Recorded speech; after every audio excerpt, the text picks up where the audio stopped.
Hello, I'm Chris Newton. How often have you experienced this?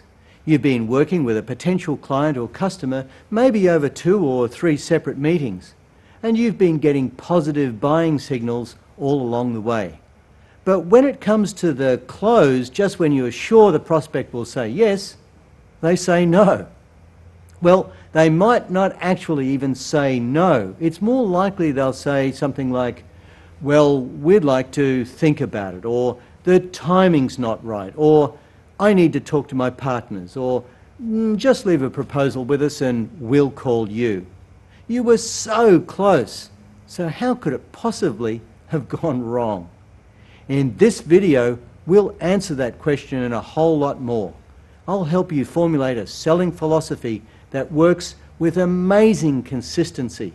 When you use it, your ability to sell and at higher value sales will improve dramatically. So, going back to that opening scenario, what was it that lost that certain sale? Was it in the close, perhaps? You know, much of conventional sales training revolves around this thing called the close. In fact, there are shelves of books that promise you the 20 or 30 different ways to close a sale. They would have you believe that the close is everything. Now, while closing the sale or securing a commitment is the logical conclusion to the sales process, it should be exactly that, a comfortable and logical conclusion of a process. Simply knowing 20 different closes will not make someone buy, not unless they are ready to buy. It's actually getting them to that point that is the key. Indeed, often the sale is made or lost before the first meeting. It's lost because the salesperson failed to, what I call, lay the ground rules. Know what those ground rules are and lay them correctly, and you will get the sale.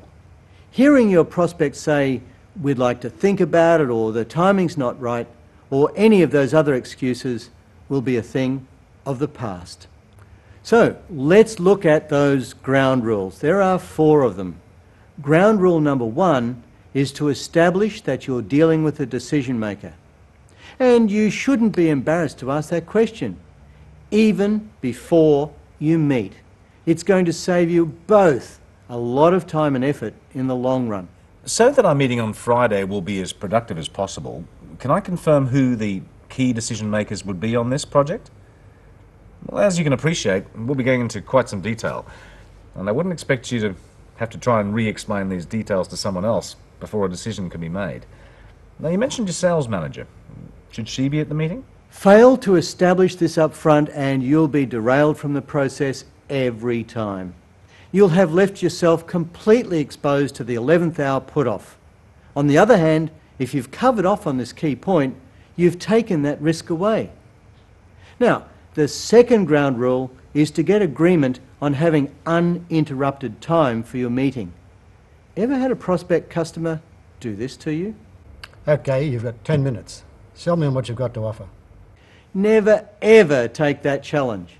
You can't possibly do your job under that sort of pressure.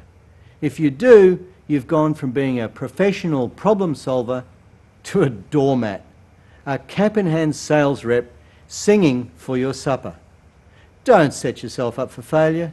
Better to explain politely that you work in a professional problem-solving capacity and that it wouldn't do justice to either of you. And then excuse yourself and leave. Now for the third ground rule. The third ground rule in preparation for your meeting is to get agreement on whether the timing is right. Again, at the 11th hour, you don't want to hear, It all looks great, but we can't order for at least 8 months. or indeed that they're reorganising or shifting or buying a new computer system, or that they've got a tax bill to pay, or whatever it might be. By covering off on the timing, there is no longer an issue. Of course, timing might be an issue, and you may still choose to go through with the process, but when you know this is the situation up front, you can make an informed decision about when you will make the appointment. But if you don't ask, you can be virtually guaranteed that you'll meet this objection over and over again. So, on to the 4th ground rule. The fourth ground rule in preparation for your meeting is to get agreement on the level of the investment. Now, of course, what the final price or investment will be depends on the solution you propose, but it is vital that you establish at least an understanding of the ballpark investment up front with your prospect. It takes away the risk of being hit with a curveball just as you are about to write up the order. Let's see how Mark does it. Now, before we begin, it's important that we have a clear understanding of the purpose of today's meeting. Is it okay with you if we just run through that briefly? Great. Now, first, you confirm that you're the sole decision maker on authorising projects of this nature. So, thank you for that. My purpose will be to cover all the elements you'll need to make an informed decision on moving forward today. Secondly, we need to allocate an uninterrupted 60 minutes. Now, this will enable us accurately to identify the specific problems you're encountering with stock control systems. Now, once I have a full understanding of what you require, I'll then be in a position to put together a tailored solution within an agreed time frame and within budget.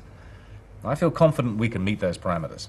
Then, if you agree that this solution meets your needs precisely, then we agree that the timing is right to move to the next stage. I'll then prepare a detailed proposal. If, of course, I don't have a solution for you, then I'll tell you so, openly and candidly. Now, is that your understanding of what you'd like to achieve out of today? Now, some people would say this is almost an arrogant position to take, and that they couldn't bring themselves to say it. It's definitely forthright, but it's not arrogant. It's just businesslike. Your time is valuable. The prospect's time is valuable. So you have every right to put your position on the table. If they agree in this preliminary stage, you move forward. If they object to the stated meeting outcomes, then at least you know what you're dealing with. And look at the alternative. If you don't establish a purpose, you could go through the motions of neither of you sure of the outcomes. You'll be living in faint hope that somehow a sale will eventuate. And hope doesn't spell professional selling.